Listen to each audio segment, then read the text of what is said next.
Understanding data structures. Data structures are fundamental building blocks in software design. They help organize, store, and manage data efficiently in your applications. Choosing the right one can improve your program's speed and memory usage. Common data structures include arrays, linked lists, hash tables, stacks, and queues. Understanding their strengths and weaknesses is key to making the best choice for your project. When to use arrays. Arrays are best when you need fast access to elements by their position, known as an index. They work well if your data won't change size often, such as storing a set of items with a known length. Arrays offer efficient read operations, but inserting or removing items can be slow because it may require shifting elements.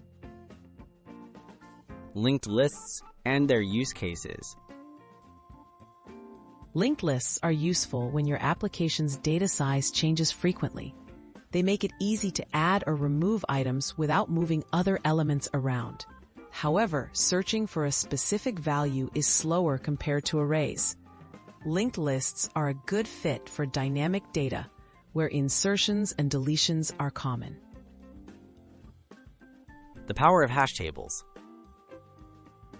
Hash tables provide very fast data retrieval when using key-value pairs, making them ideal for tasks like managing user information or caching. They excel when you need to quickly look up or update data by a unique key. However, hash tables usually use more memory and do not maintain any specific order of elements. Other data structures and decision factors.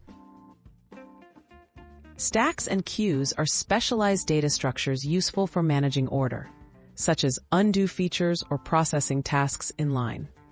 Choosing the right data structure depends on your priorities: fast access, easy insertion and deletion, memory limits, or order maintenance. Always consider the operations your application needs to perform most often. Practical tips for selection. Start by clearly defining what your application needs to do. List the most frequent operations, like searching, inserting, or deleting data. Match these needs to the strengths of each data structure. Test your choice with sample data to ensure acceptable performance. Remember, sometimes a combination of data structures will provide the best results.